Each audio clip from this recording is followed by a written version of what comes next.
Hi, I'm Dr. Shelly Reed. I'm a clinical psychologist. I have a private practice called Freedom Psychological Center here in Chandler, Arizona.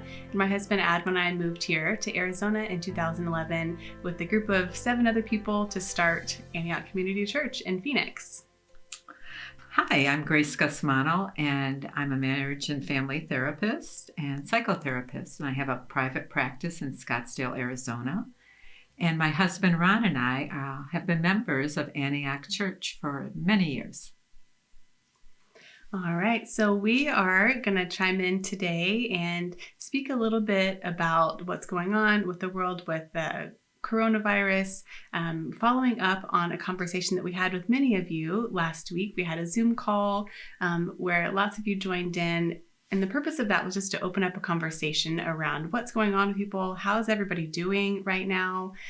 What are the specific needs that people have and questions that people have specifically about mental health, and to see what the needs are in our community. So our goal today is to address some of those questions directly, to speak some hope into the situation and bring us back to God's word, and also to help equip you all with a few tools that you can use to combat some of those symptoms of anxiety or depression, of isolation that you're experiencing right now. And one of the most important things, Shelly, that I heard as we were talking with others is really surrounds feelings and emotions, and is it okay to feel? And I know for me, when I think about emotions and feelings, it reminds me that God has made us so marvelously. And he's really installed in us biologically some core emotions. And that's what I saw people really dealing with and trying to understand, what do I do with all these feelings that are really normal, Right. As we deal with all the changes. Mm-hmm. Yeah, people are feeling sad, they're feeling anxious, angry, a great deal of loss and grief that people are experiencing in ways that I think are catching people by surprise, because we can think about loss and grief when someone passes away, but it's different to think about the loss of a job or the loss of freedoms that we had before, to think about the loss of events that we had planned and grieving those things. I've heard a lot of people say something along the lines of, it feels kind of silly, or I know it's not that bad, and I know it was just a graduation, or it was just this party that I was going to go to, or it was just this vacation, like first world problems. I feel kind of ridiculous being upset about that, and yet I find myself feeling kind of bummed, but it's not a big deal. And having these feelings, I see this seesaw that people have of feeling something, but feeling like maybe I shouldn't. I know that lots of people have it way worse than this, and so I have no right to complain. And so there's this need for gratitude, and also being able to acknowledge the pain that we do have and the loss that we are experiencing. Right, to hold them both, right? To look at what we lost, but also there's gains in the midst of this. And how do we focus on what is helpful and different and could actually be a new possibility? Right. One of the other things that came up in that call last week was based in this idea that everything has changed, right? All of our routines, our world has just been turned upside down.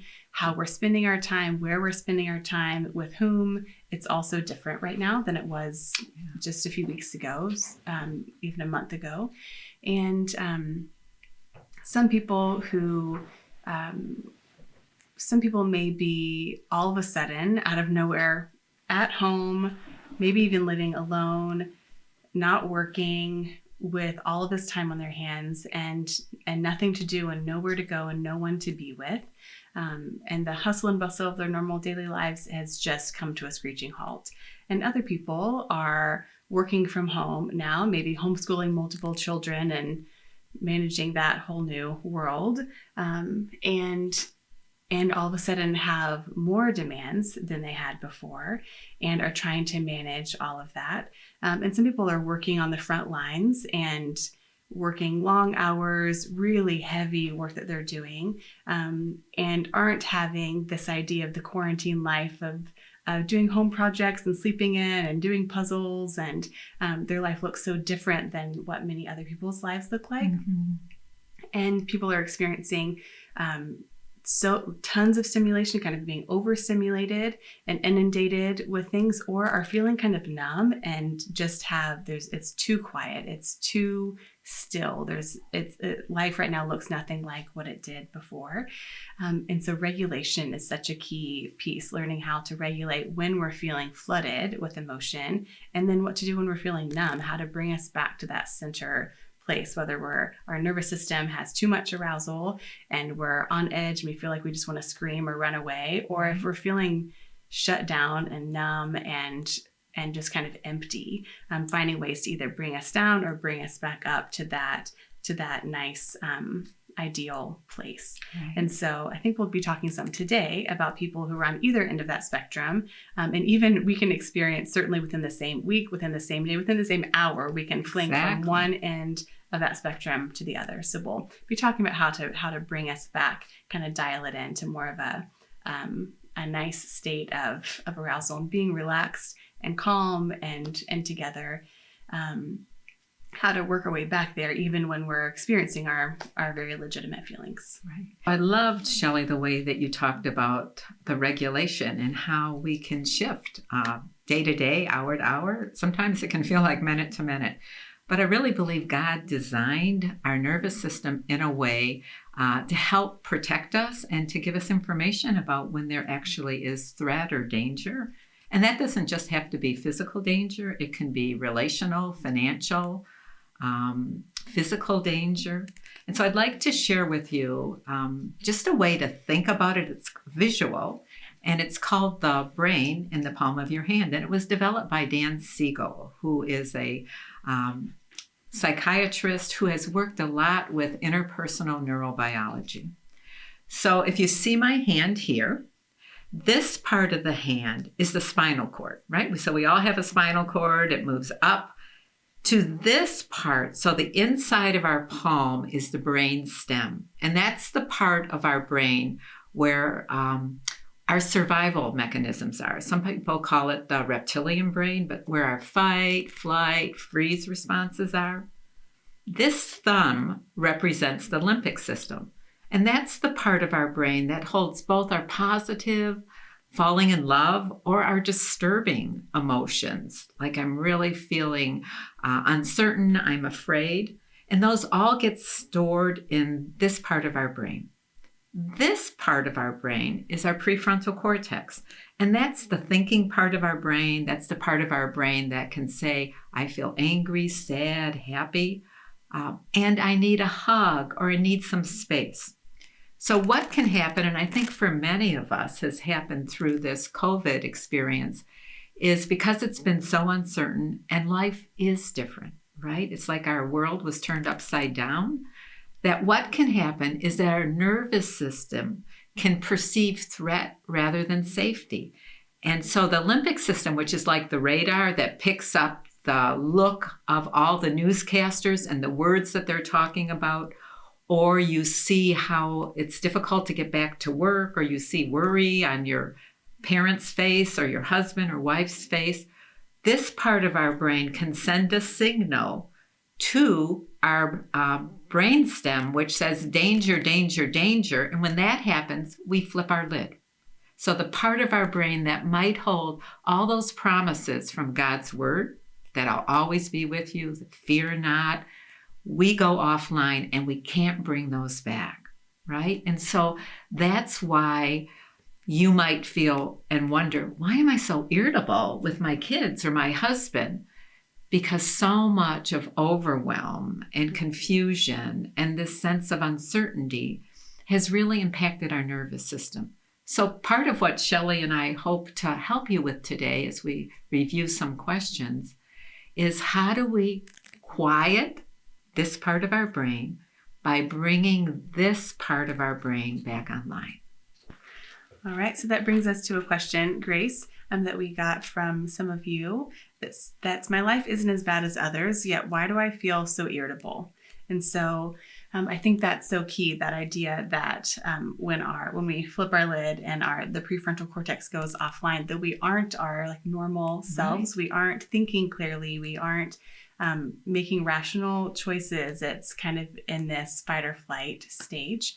And so even if we ourselves don't have COVID, or we don't know, there isn't a loved one who's suffering or who's dying from it, or even if we ourselves haven't lost a job, or there haven't been some of the changes that other people have had, it's still such a big deal what's going on. There's so much to it. So I hope maybe more than anything that I would want people to hear is just to be gracious. We just need to be so gracious with ourselves and with other people during this time, knowing that this is what's happening to us multiple times a day, that we're not always operating in the ways that we would like to operate. We're not always thinking clearly. We're probably forgetful and irritable. And even if all of the worst case scenario things aren't happening all at once to us like they are with some people, it really still is significant. The losses that people are experiencing, the fears that people have, the not knowing when this is going to shift for the better, not knowing how long this is going to last. Our brains are trying to keep up with everything and doesn't have something to hang its hat on. I'm like, oh, on this day it will be over, and then you'll be safe. There's so much information coming from the left and the right and everywhere in between, that makes it hard for us to know what to do and how to do it and how we can stay safe. So this is happening a lot because it's hard to find some concrete information on what we can do to stay safe. Right.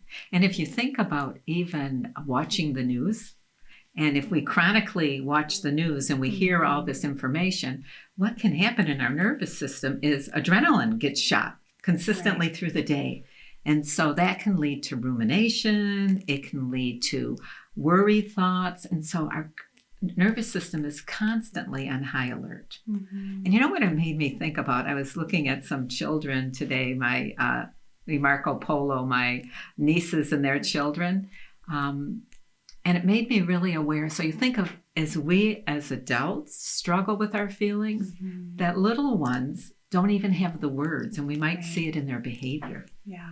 So really important for parents, for grandparents, to really be aware and to give kids a way, an opportunity to express what they're feeling, whether they draw it out, whether instead of confronting them, kind of walk alongside of them and give them an opportunity and explore. What's this like for you? You can't be with your friends, or you can't go to church, or you can't go to school. Because those little ones, little nervous systems, don't know how to make sense of all this. So Shelly, another question that came up, and I've heard this from a lot of people, clients, family members. My life feels like a roller coaster. Some days I want to do things, and some days I don't want to do anything. Is there something wrong with me? No, there's nothing wrong with you. It's a human experience. I think we're all feeling that. I know I certainly am feeling that right now. And I've noticed a theme with my patients as well. People can be doing so well on this. Great. I've got a great schedule, and I'm going to tackle a new project around the house every day. And I am going to read these books that I've been meaning to read for a long time, and write all these letters to my friends. And what other opportunity have I ever had to exercise every day like this before? And then they'll have days or longer of not doing anything at all, and feel like a failure. I fell off the bandwagon. I have no excuses because I have all this time right now. It can be really hard on themselves. And so, no, there's nothing wrong with you or me or anyone else who's experiencing this. Just like we were saying, we're taking in all this information. It's so uncertain. And it's really can be hard to sustain this really high level of performance and well-being when things are so unsteady around us. We want to be grounded in God's word. We want to be grounded in the truth, and have ways to regulate. And yet it's still normal to have those fluctuations throughout the day or throughout the week or throughout the month, as we're having, like this month of April is a April like none other. One thing that keeps coming to my mind is this idea of parenting, that I know that I had a point where in the beginning of this, I was doing projects. I was cleaning out a new part of the house every day. I was kind of on a roll. And then I got really bogged down with work, needing to transition my entire practice to telehealth and trying to homeschool kids. And just was so overwhelming that I was just in survival mode for a while, and gave myself permission to rest some more than I would otherwise, and to kind of zone out at some points. But I found that over time, it's good. Rest is good. And I think we need more rest now than we normally would. But I found myself resting in ways that weren't actually restorative, but telling myself, that that's what I need, that's having grace for myself, or that's being compassionate with myself and understanding. And so I hit a point, last week after a little bit of that, of being fed up and saying, okay, I need to get myself together here. I want to have compassion and grace for myself and understanding.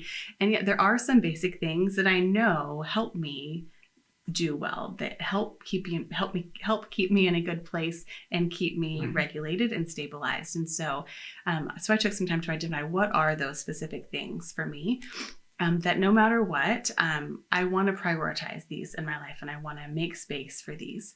And so my 2-year-old is still takes naps when sometimes he refuses. On days like today, he refuses. And if it were up to him, he would never take a nap. And yet I know as his mother that when he doesn't nap and when he doesn't get good sleep, that he is miserable, that he's grumpy, he can't enjoy things. My 5-year-old loves sugar more than anyone I've known. He's had this obsession with candy and sugar for his entire life. That's all he ever wants for Christmas or for his birthdays. He just wants candy. He's obsessed. If he had his way, he would eat nothing but candy all day, every day, to the point of making himself sick. And so as his mother, I know this, and I can help him to eat food that nourishes his body and will give him the energy that he needs. And not have a bellyache chronically. Right. Yes. And then my 7-year-old, he does great on the sleeping and eating front, and yet his hygiene could be lacking if it weren't for some parental intervention.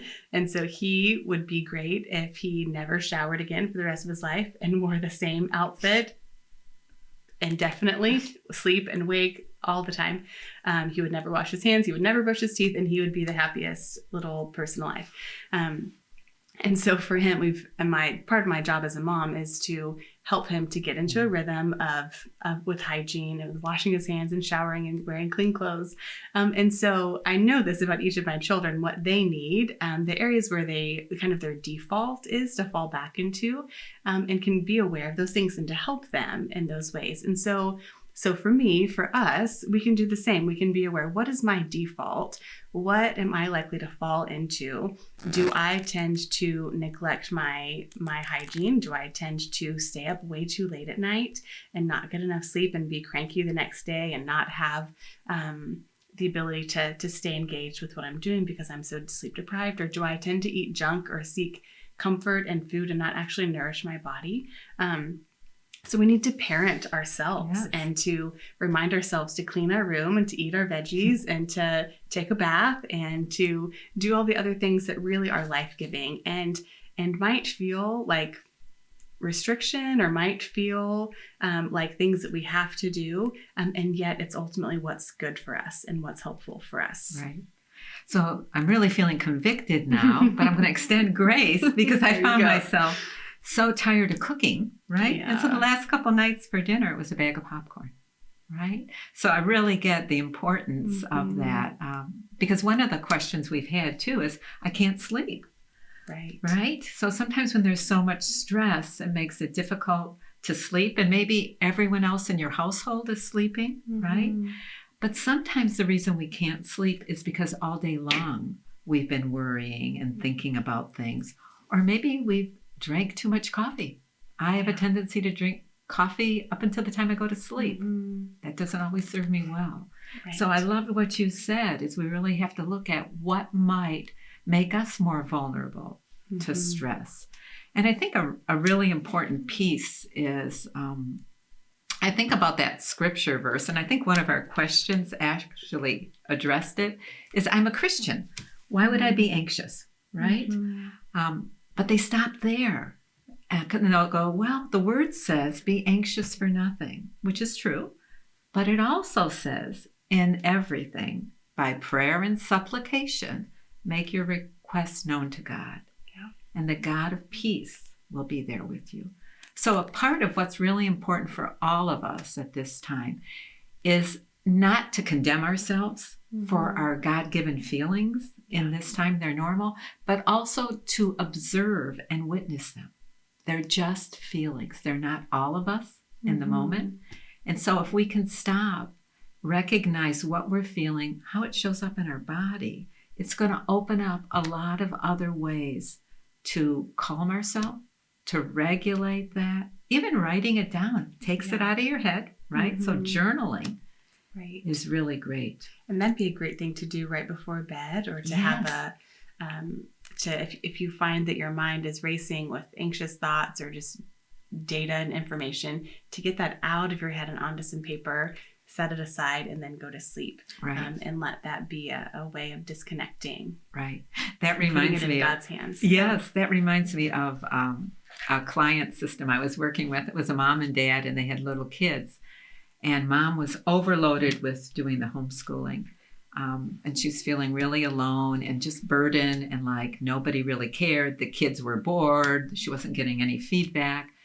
And so we talked about the importance of bringing the family together and really talking as a family about what this is like, right? So we really talked about even the kids writing down what it's like for them, their feelings, what they lost, what this has been like, putting it all on the table, and then throwing it up in the air. Because that's what happens when things aren't talked about. There's chaos that flies all over the system. And then how, as a family, can we let each other know what we need, give each other space, but also to hear and understand and name, right? So there is something about writing things down and making it more visible and real. I love that. And the last thing I would want for someone would be to feel anxiety. That's a natural human response to a threat that God gave us to help protect us from things. When we're anxious, it helps make us aware of what's going on. It's some of our anxiety in a healthy way that drives us to remember to wash our hands, or to use hand sanitizer, or not to touch our face, or things like that. That's part of the job of anxiety, is to keep us aware of the threats and move us to action to protect ourselves. And so the problem is that when we're inundated with things, that anxiety flip can get switched when it's not fully necessary, and we can have a hard time turning it off. The last thing that I would want is for someone to feel anxious and then also heap guilt or shame on top of themselves for that, telling themselves that I'm a Christian, I should just trust God, and I shouldn't feel this, and try to stuff that anxiety down or brush it off like it's not there, and just feel guilty for it. That would certainly not be helpful, and also is not the heart of God, that He doesn't condemn us when we're, even if we feel stuck in a place of anxiety. God doesn't condemn us, and He's so gentle and tender with us, and He's our comforter, He's our counselor. If we didn't have anxiety or fear or sadness, why would we need a counselor or a comforter? And those are some of the names of God, right? Right.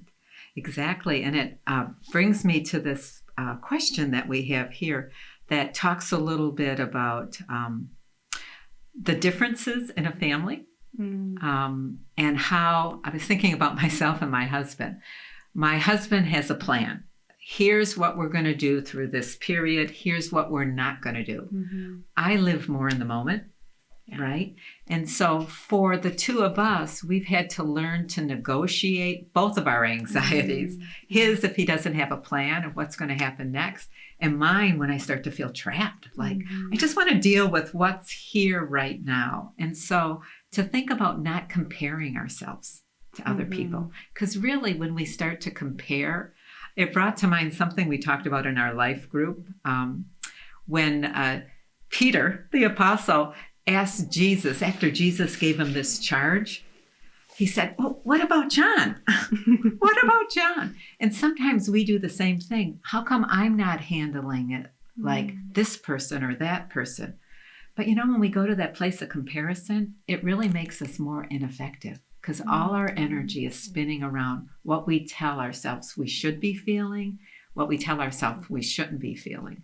So really important to I love what you said. Extend grace and compassion on ourselves, right? And to our partners who may be very different than us. Yes, very much so. To not be irritated with them, or to not let that irritation really sink in or make us think that they're in the wrong or we're in the wrong. We're just different. Right. We're all so different.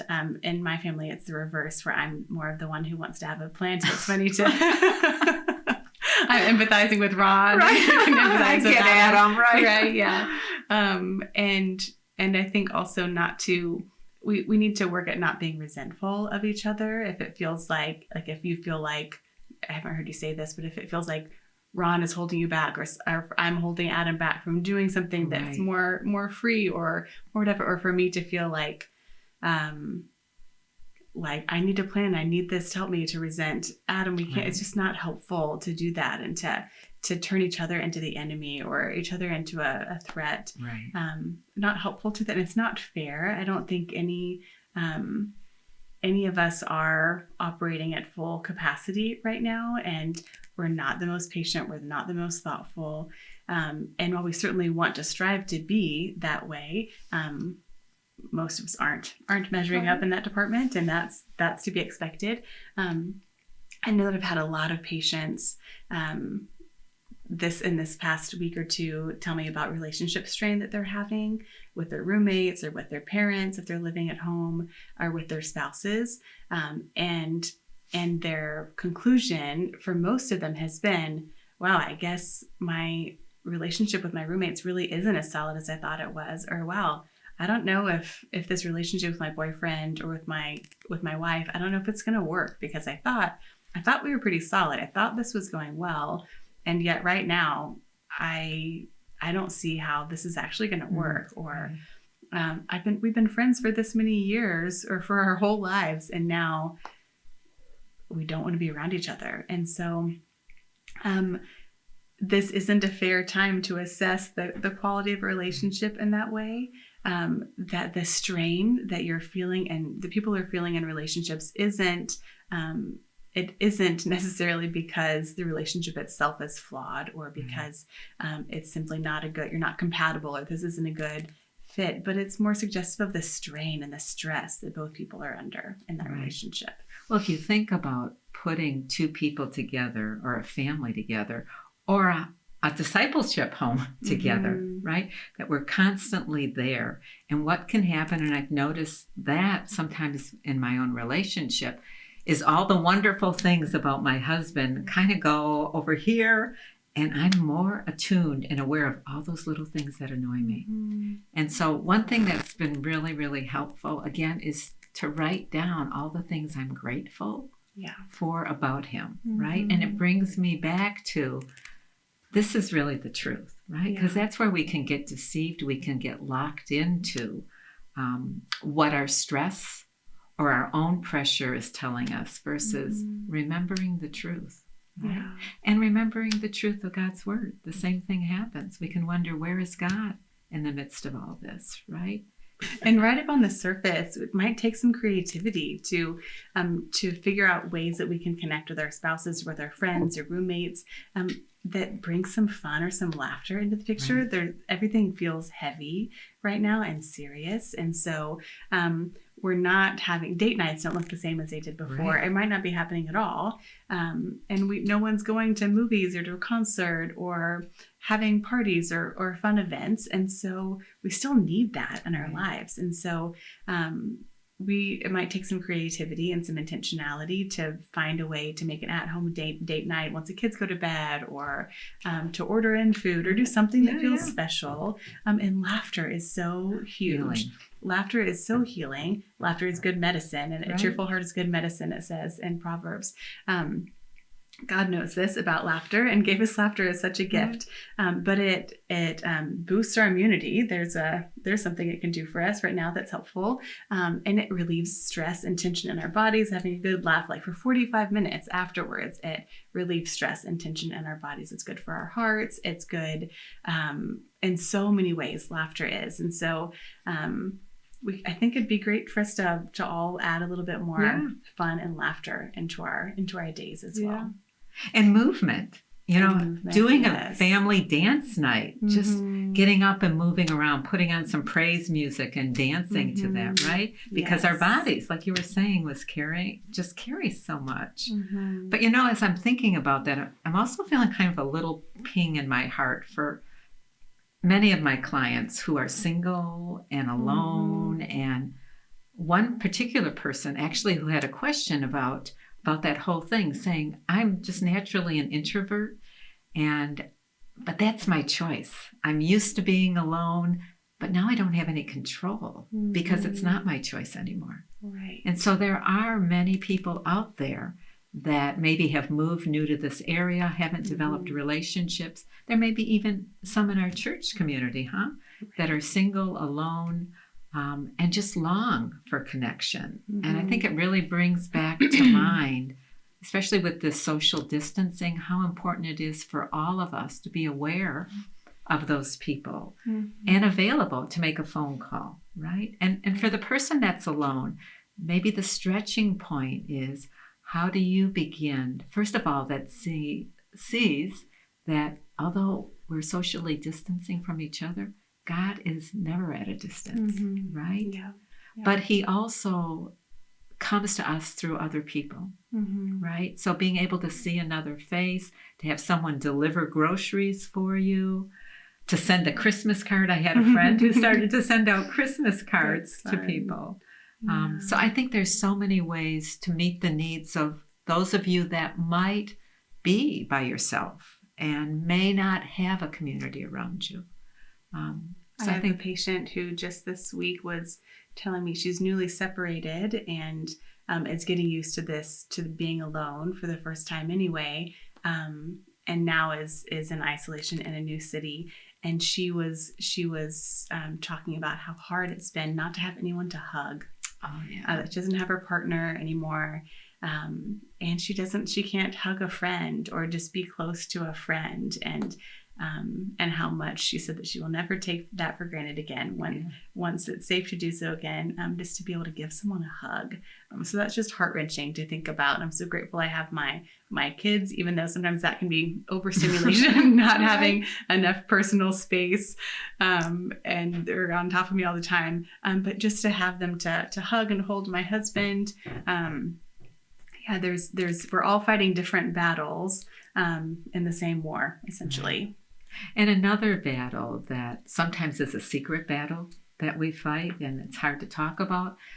But for some of us, we've learned to cope with stress and pain and uncertainty with some ineffective behaviors. Some people have reached for alcohol or drugs or sex, food in ways that have helped to regulate. Again, it's about that desire to be regulated and comforted and soothed, or to get away from things, that this could be a time that you're tempted again to go back to some of those old coping mechanisms. So it's really important to really reach out and to recognize that that's what it's about. It's just an attempt again to regulate the uncertainty, the grief, the anger, the pain. And there's so many community resources available for that, for support. And I've heard it said before that the opposite of addiction isn't sobriety, but it's connection. Yeah, I love that. And how hard is it right now with that being the opposite of addiction, when we are so isolated, that it's harder to connect, and so it makes us that much more vulnerable to falling back into addictive patterns that we may have struggled with before. Yeah. So much out there, isn't there? Oh my gosh. It reminds me, and I think I shared this before, that for me, just the idea of settling into turbulence, and I use that metaphor of, for me, I'm an anxious flyer, and that when I'm in the plane and there's a little bit of turbulence, I am tense. My whole body is tense. And I don't want to talk to anybody. I feel really angry. I want the guy who's sitting by the window to open up their shade so I can see out, because I want to feel in control, right? And I'm listening to all those old fears, because sometimes when there's a crisis like this, we're not only dealing with our present crisis, but sometimes all those old unresolved losses or griefs come to the surface and make our experience even bigger. Mm-hmm. And so for me, when I'm on a plane and all that comes up again, what I notice is when the pilot comes on and says, "This is your captain speaking. This is going to be uncomfortable. And it might be a little rough, but I know how to land you safely."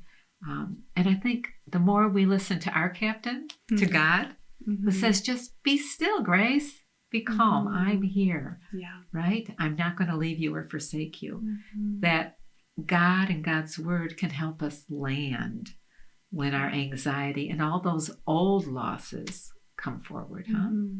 Isn't it amazing how that makes all the difference? Just knowing that God is with us. He doesn't guarantee us a specific outcome or comfort, Right. but just knowing that He's with us can make all of the difference. Yes.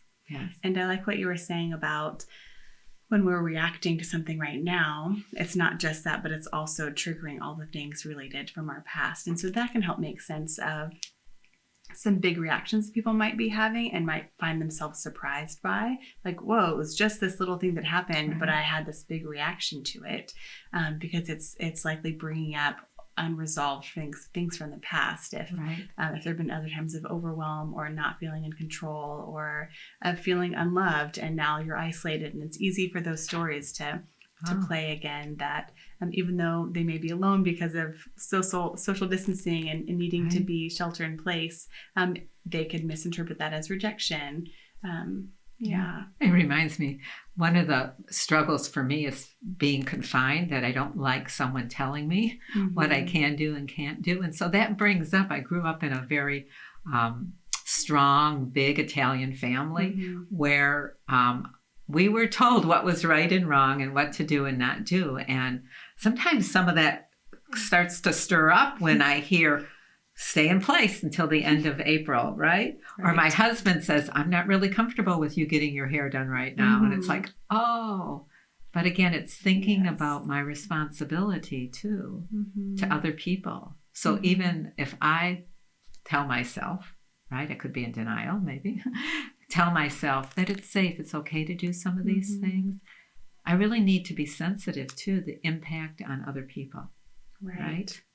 And I was thinking about at some point there's going to be these phases of reopening things and reopening the economy and stores being open, people being able to get their hair done again, just kind of a little bit of back to normal life, little by little.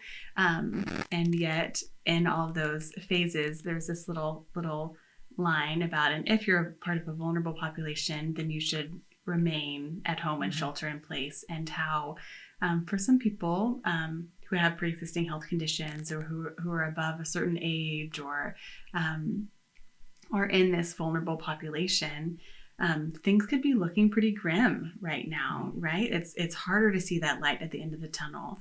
And everything in life feels like such a risk. But things are risky right now and will continue to be for who knows how long.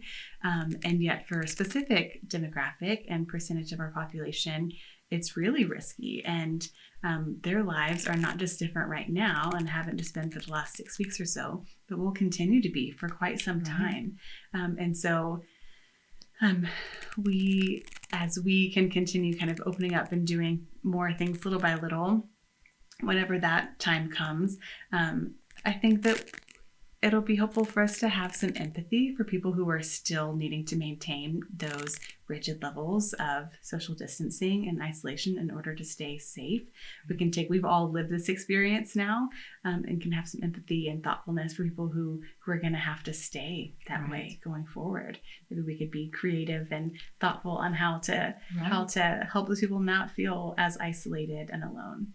Another question that we got, Grayce, was about dying. And it was, "I'm afraid of dying and I don't know how to stop thinking like that." Yeah. And I would assume a lot of people, because there's been so much information on the news, but it's a virus that impacts our health. And on the news, we're hearing about all the death tolls. So that thought crossing through our mind would be a very normal thought. It's when that thought gets stuck and kind of loops and goes round and round and round that it's ineffective, and it's actually impacting your body and could make you even more vulnerable, So a couple of ideas, and you may have more, is to really think about that, first of all, as a thought, right? To separate and think about it as a thought. And then to write down, what's the evidence I have that this is true, right? So if you say, well, there is evidence, I have a temperature, I have a sore throat. Okay, so if that's true, what's the plan then? Do I call a doctor? Do I get tested? Right? So to really think about, is there evidence that supports this? Mm-hmm. And if there's no evidence that supports it, then to refocus to some other type of thinking. So even though I'm not feeling well, or even though I'm afraid, I know that I have support out here. And here's what I can do to take care of myself. Mm-hmm. Right. And I like that idea of focusing on what you can do rather than just that thought or that rumination. It makes me think of something that came up with a patient of mine this week who is just feeling over it, is just feeling really overwhelmed and burnt out. And she's a healthcare worker and is just really exhausted and weary and feels so limited and restricted to what she can do. And so many of the things that we do to relieve the overwhelm that we feel aren't available to us right now. And it's easy to get focused on that, on the fear, or on the restrictions that we have. And so for her, I was asking her, if you had a whole day, let's say tomorrow, you had the entire day just to do whatever you wanted to do, without any financial restrictions, no pretend COVID didn't exist, you didn't have all the restrictions that you have now, you could go anywhere, do anything, money is no issue, and what would you do? And so she just let herself dream for a second about it and thought about, I would hop on a plane and I would go fly to this city far away where my best friend lives, and I would just want to I'd want to get to choose whatever snacks in the airport that I wanted and spend however much money on snacks without my, being questioned like, well, those are kind of expensive M&Ms in the airport gift shop. Just spend whatever amount on the snacks that she wanted, go somewhere far away and be with this person who just knows her well, that's known her throughout the majority of her life, where the relationship is just easy and peaceful, and would want to watch some silly show or go to a concert. And just hang out. And so, although that isn't actually possible for her to do that tomorrow, we were able to dissect. So then what does that mean? What does it suggest about what you do need? What are the needs that you have? And how can you go about getting some of those things right now? So she had this need for autonomy, to be able to make her own choices, to choose the snacks that she wanted to eat, right? That was just something that felt like such a relief and such a break. So she needed some autonomy. She needed some comfort. She wanted to like an escape, just to get away, for a change of scenery, and something just some entertainment, for things not to be so heavy. And so we worked at finding ways that she could incorporate those things into her. Like, she wanted to read a book on the airplane. So she can read a book now and tell the people in her household, like, hey, I'm going to take the next hour. I'm going to set things up and make sure this is an okay time, be respectful of other people. But I'm going to take this next hour and just read a book and eat this specific snack that's all mine, and try to experience some lighthearted, just life-giving experience, focusing on what we can do rather than what we can't. Right. So it's almost like developing self-agency, right? That in the midst of crisis, when we think I don't have control over everything, there's many things we don't have control over, right? And there's things that we do. So I really, really love that idea.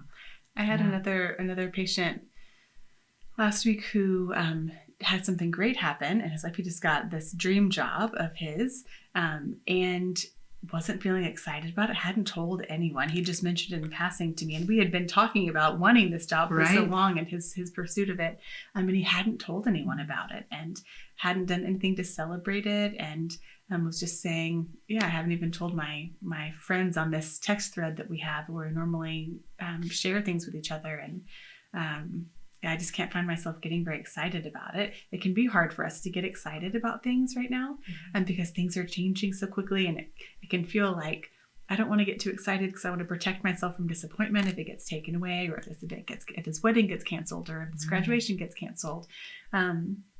And so he was quick to go to, like many of us are, this idea that, well, I can't celebrate there's nothing, I can't do the normal things that I would want to do. So there's nothing that I can do. And so it was helpful for him to focus on what are some little ways that he could celebrate. Right. He could certainly tell his friends about it. We talked about maybe go online and buy like an article of clothing that you need for your job, or something for your new office whenever you're able to go into the office, but something to celebrate and to make this feel special. Yeah. And so we can focus on what we can do rather than the restrictions that we have. It's one way to be able to move forward, and not to feel so stuck and weighed down. Right. Well, even for all those healthcare workers that really put their lives on the line, go into the trenches, and I have 3 family members who are in the healthcare field in Michigan, and have thought about them often and prayed for them, but thought about what it must be like for them when they've carried this overwhelm, seeing people really struggling physically, spiritually, and emotionally, and carrying all that energy coming home. And what are ways that they can take care of themselves? You talked about so much the importance of self-parenting, Shelly. But even for those of you that are in the trenches, really important to be kind to yourself and to find ways, even if it is driving home after and putting on praise music, developing a playlist that can help calm you down. Or maybe it's even leaving your office and going to a park and just sitting there for a little bit, right? Right. So there can be ways, again, that it's so important to find, first of all, to be attuned to how difficult it is. And then to allow yourself the gift of just self-compassion and kindness. And then coming in the door is telling family members, hey, here's what I need. I may just need a half an hour to myself before I come back. Right? Definitely. Yeah.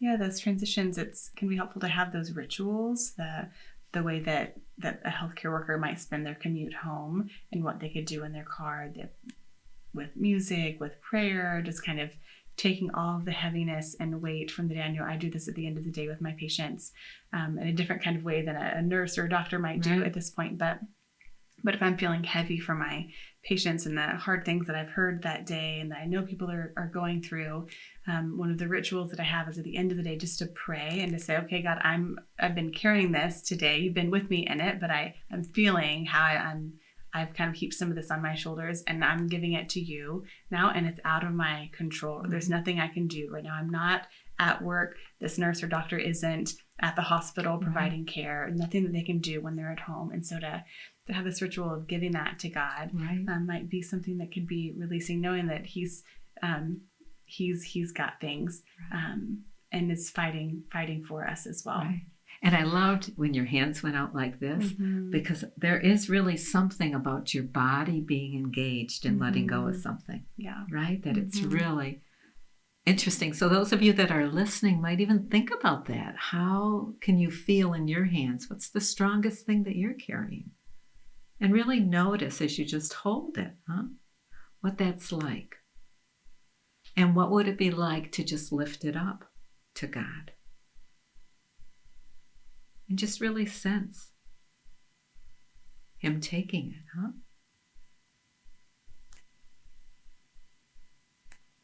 And then just finding a way to move on, The next important thing. Yes. Right. That's so good. Yeah. Another area is working from home. There are so many people working from home on their computers all day, every day, managing their same job, but just with an added layer of difficulty. It's what it feels like a lot of times, with failed Zoom calls and speakers not working, and it's can be harder to communicate over computer rather than in a face-to-face meeting with people. And I know I've heard a lot of people saying that now more than ever, they're having a hard time with the work-life balance, with working from home. And so there are a few practical things that people can do if they're working from home, like you could wear a different set of clothing while you're working during those set work hours. It doesn't have to be anything fancy because there's no point in that really. You might as well be comfortable, but you could still have a different outfit or sit in a different place when you're on your computer doing work than if you're sitting and playing a game with your family, or change that location up, or have a candle lit when you're at work, just something to define your workspace and contain that a bit, so that it doesn't impede quite as much, even just in your own mind or your own perception, into the rest of your home life. Right. And all those ways are really ways to create almost a sense of refuge, right? So we're in the midst of a storm. What are some of the ways that we can create a sense of refuge? Because although we've lost some things, there's some things that we'll never lose. And so remembering what God spoke to you in the morning or the week before, remembering the smile on your partner's face, or that hug that your little one gave to you, right? And even if they're not there, I'm thinking about my grandson, picking up a video that we have of him and just imagining that hug. So there's things that we've experienced that are still there. And how do we bring those back to give us a sense of continuity, and that there are things in our life that haven't changed. And it reminds me of Mr. Rogers. And when he received the, I think it was the Emmy or the Academy Award, he looked out at the audience and he said to them, just for a moment, can everyone just take a moment and think about someone who's really invested in your life? And to just bring that person to mind. And what happens in your body, right? And I thought, wouldn't it be really interesting for people to be curious if they thought about a scripture, a way that God's met them, kind of remembering that time.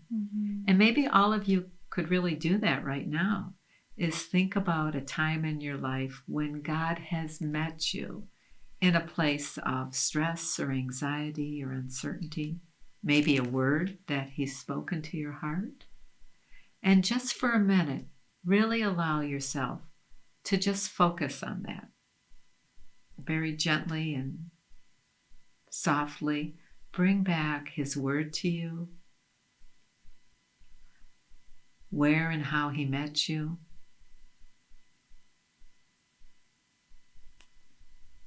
And notice where you experience that in your body as you really hold on to his word, his presence in a time in your life. And as you do that, you might even want to place your hand on the part of your body where you feel that and anchor it, so that you're associating God's word, It's almost like the word made flesh in you right now. And just really anchor it, so that when you're feeling stressed or overwhelmed or uncertain or angry or afraid, or even if you're celebrating, that you can bring your hand back to this anchor or to the words, and let God's presence and his life-giving word settle you down and bring your lid back on track. Another question that we had from someone was about, how do I know if I'm really resting in the Lord and trusting God, or if I'm just feeling numb? Right, that's a great question, because that thought, resting in the Lord, is such an important experience or position. And I think one thing to think about is, if we're truly resting in the Lord, there would be a connection to what's going on. So there wouldn't be a numbing. You'd be connected with how that feels in your body. It would be a restful experience. There would be some thoughts or thinking about it. Where if you're numb, there would be really no connection to your body, right? And there might be some racing thoughts. So I think being able to discern by asking yourself, am I really connected right now? Mm-hmm. So is this rest one that still allows me to be active? Or if I'm really staying in bed for 4 or 5 hours, am I really resting in the Lord? Or am I just fatigued and numb and carrying so much of this overwhelm? Yeah. So I think that could be one way. Any thoughts? Yeah, it makes me think about David in the Psalms. He's a man after God's own heart, and he is pretty volatile in his with his emotions and with his thinking. Right, he's kind of all over the map, and yet he's got this great connection with the Lord. And so I feel like David in the Psalms really gives us permission to go there emotionally, and he always kind of settled back in to God and was able to be at peace regardless of the chaos going on around him. Right, he felt fear, and he felt really vulnerable, and he felt angry, and he felt all sorts of things. And he didn't just jump to being numb or jump to being okay, but he went through this process of identifying what he was feeling and taking it to the Lord, and then being in a place of rest, rather than just like maybe starting to feel it and just kind of brushing it away and no, I'm fine. But went through it and took it to God. Right. And then was able to rest in him, rest in God's character, rest in the truth of his word, and find true rest, but having first identified and gone to the Lord with his feelings. Right. Which is really about connection, huh? Connection with ourselves, and then bringing that to God. Right? Yeah. Right. All right. Well, thank you for joining us. It was a pleasure to go through these questions. I'm sure there are lots more questions that you all have, lots more that we could talk about for sure. Yes. And there's still so much of the story to be unfolded. We don't know how things are going to play out and how quickly they are. But thanks for being with us. We know that we can trust in God. We know we have a great support with each other to celebrate with, to grieve with, to wrestle with these big existential thoughts with. We have a wonderful community. It's been fun to see this community come alive in a virtual form these days, and see how we really can jump in each other's boats with things related to coronavirus and unrelated to coronavirus all at the same time. And it's so interesting. We started with questions, and we know that God has answers, right? Mm-hmm. So thank you so much for spending time with us.